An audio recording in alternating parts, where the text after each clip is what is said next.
Hey everyone, Luna here. Today's exercise was about Wicca and shamanism. This is day 6 of my year in a day training. And what the project pretty much was how Wicca is a lot like shamanism. How when you become a follower of the Wiccan path, it's a lot like becoming a shaman. So it questions your recent experiences of what led you to the path, because not most people want to be a shaman. It's not something that they just choose, okay, I'm going to do it. It's something they kind of walk into because of their previous experiences. In the book, a shaman is described as a spiritual leader who serves many important functions, such as a priest, a mystic, a counselor, an interpreter of spirits, a healer, and a magician. It also describes the madman, where the madman is the one who cannot control his otherworldly experiences and stays out of the realm of reality. So to be a shaman, you can walk between both the mundane and the other realms without losing your sanity, where you can still have these wonderful experiences without going crazy. While the madman is, well, crazy. He is a mad man, or she is a mad woman. So the first question that it asks is, what hallmarks of a shaman describes your own personal experiences? So I'm going to tell you one story, because I don't want to sit here all night telling you all about this. When I was about 8 years old, I had an experience when I went out shopping with my mom. We were walking down the street, and I have this bad habit of either looking up at the sky or looking at my feet, never actually paying attention to where I'm going. Well, when I was in the middle of transitioning from looking down to looking up, something caught my eye. Like over here, across the street, I see two men. Now, the first man was old, just like your stereotypical granddad, like the kind you see in the movies, with the white hair, all kind of hunched over a little bit, using a cane, wearing loafers, khakis, and a sweater that matched his khakis. So pretty much all in brown, except he had a white turtleneck underneath. Well, that was perfectly normal. But the guy next to him, or the guy, it was like this guy standing next to him, holding onto his back, kind of guiding him through, was just absolutely gorgeous. He had about shoulder length blonde hair and these beautiful dark blue-green eyes, like, you know, like those when there's a giant hole in the ocean, that dark blue-green that you see, those were the colors of his eyes. And he was wearing like this white suit, like crisp, like had just been pressed and just got it out of the cleaners. But his looks weren't what threw me off. It was the fact that he looked like he was glowing, and he probably was.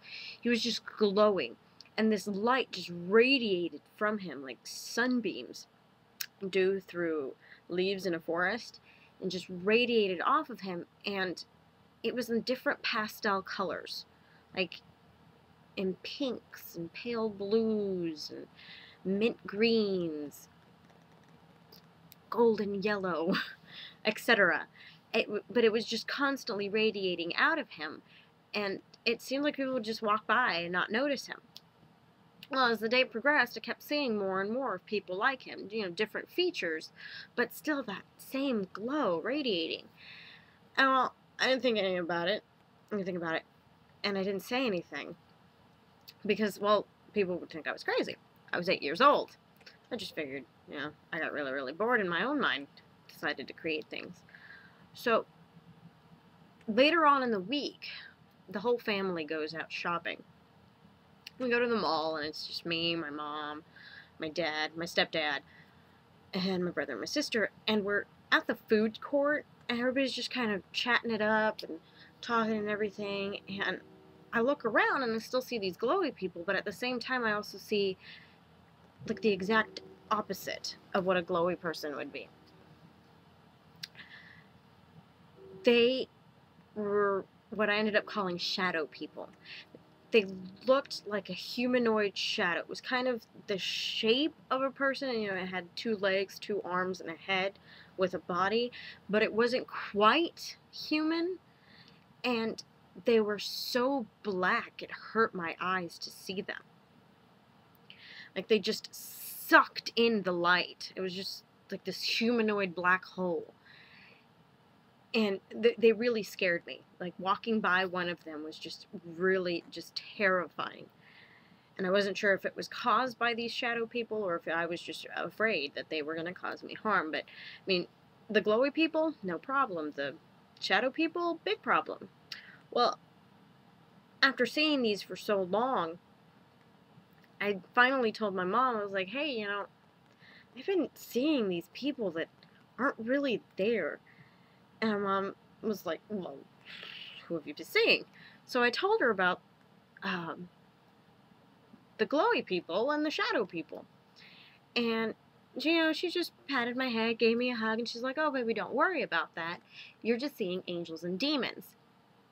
And, you know, if anybody else asks, I'm crazy. But, you know, I was like, oh, okay, just angels and demons. And my mom didn't seem worried about it, so I didn't worry about it. And it kind of threw me off a little bit that, you know, nobody else could see these people, but I could. These were spirit creatures that I was privileged to see, and that was just one experience that made me feel, you know, a bit different, like I wasn't in the right spot. And I have a lot of experiences throughout the years since then, and even before then, if I remember correctly. The next question is, in what ways are you the shaman? And back to the description, the shaman is described, you know, as a healer, as a magician, as a counselor, as a priest, etc., etc. Growing up, because of those spirit creatures, I was connected to spirit creatures in general, ghosts, the souls of the living.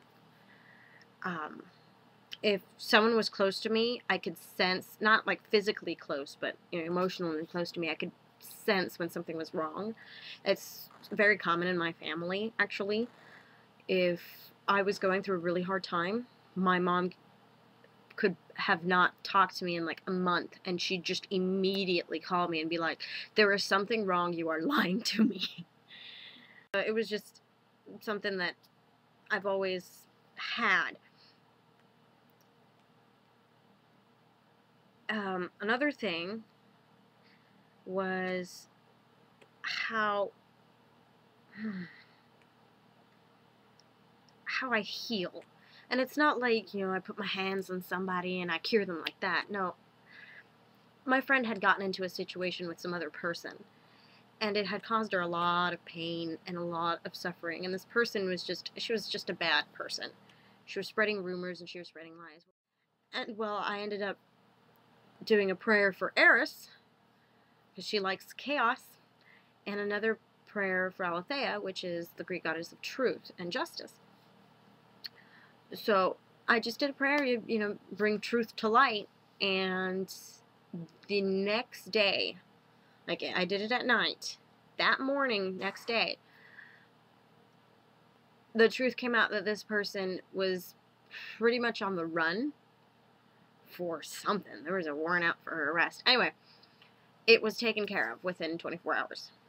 Another one is just, I seem to have, like, leadership skills that I didn't know of.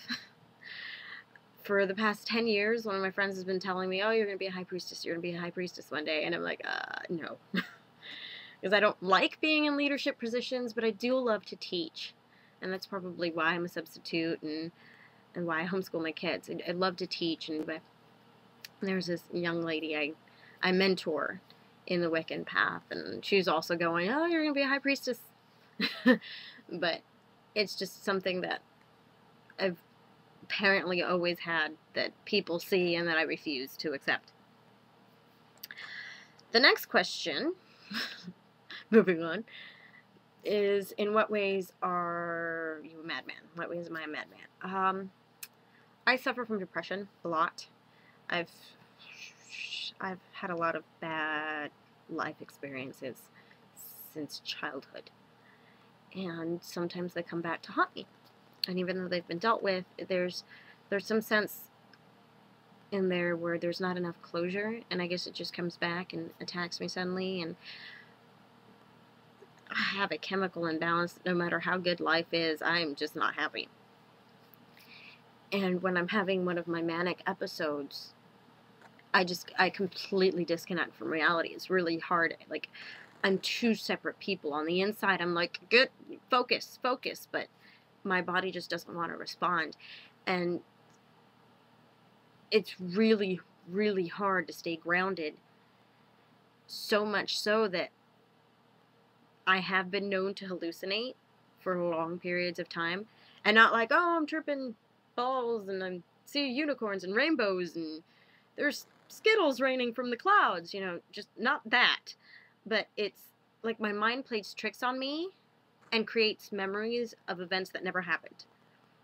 And it's really, really upsetting. And that's, I think, the one part where I am the madman, is that there are times where my depression gets so bad, I can't do anything. There was, when I was pregnant with my first child of 3, when I was pregnant with my 5-year-old, I did not do any magic, any spell work, anything at all. I prayed, and that was about it. And the reason for that was because of the mad woman. I did not want to lose control of myself, and especially while I was pregnant. So I took a seat back. So I want you to take this time and think to yourself what characteristics you have with the shaman. What are experiences that you've had that kind of coincide with those characteristics, and how are you, the mad person, mad man or mad woman? So you guys have a good night. Brightest blessings.